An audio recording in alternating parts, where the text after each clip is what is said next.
মা লক্ষ্মী শনিদেবের কাছে জানতে চাইলেন, আপনি একজন ব্যক্তিকে ধনী করেন, কিন্তু আবার তার কাছ থেকে সব ধন কেড়ে নিয়ে তাকে পথের ভিখারি করে দেন, এর পেছনের কারণ কি? কেন আপনি মানুষকে রাজা থেকে দরিদ্রতে পরিণত করেন?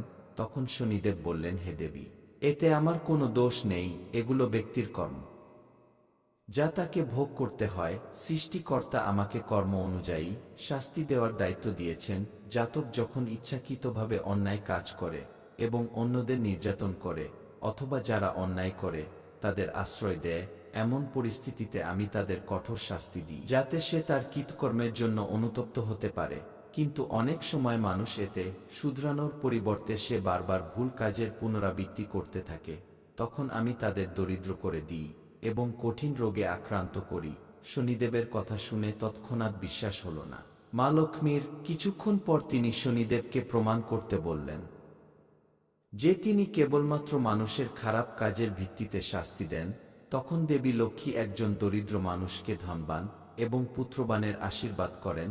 পরের মুহূর্তে শনিদেব তার দিকে দৃষ্টি ফেলতেই তিনি আবার ভিখারির পর্যায়ে পৌঁছে গেলেন। মা লক্ষ্মী তার অবস্থা দেখে শনিদেবকে বললেন, এর রহস্য কি, যা তাকে আবার দরিদ্র করে তুলেছে? তখন শনিদেব বললেন, মা, এই ব্যক্তি তার পূর্বজন্মে সমগ্র গ্রাম ধ্বংস করে দিয়েছিল, অভাবী মানুষদের অনেক অত্যাচার নির্যাতন দিয়েছিলেন। সেই কারণেই এই ব্যক্তি তার কর্মফল পাচ্ছে। তার কর্মের কারণে আবার সে গরিব হয়ে গেল। এরপর শনিদেব মা লক্ষ্মীকে বললেন, এই ব্যক্তি আপনার কৃপায় ধনী হয়েছিল, কিন্তু তার পূর্বজন্মের কুফলের কারণে তার অবস্থা আগের মতো হয়ে গেল। এর দারিদ্র বা দুঃখী হওয়ার পেছনে কারো দোষ নেই, সে কেবল নিজের কর্মফল ভোগ করছে। এরপর শনি মহারাজ বললেন, পরিস্থিতি যাই হোক না কেন, একজন ব্যক্তির কখনোই অন্যায় কাজে লিপ্ত হওয়া উচিত নয়। মানুষকে সর্বদা সঠিক পথ অনুসরণ করা উচিত এবং ভালো কাজ করা উচিত।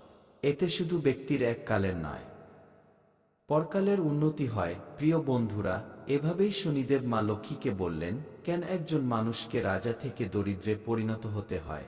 আশা করি ভিডিওটি আপনাদের ভালো লেগেছে। ভিডিওটি ভালো লাগলে লাইক, শেয়ার, সাবস্ক্রাইব করতে ভুলবেন না। ভালো থাকবেন, ধন্যবাদ।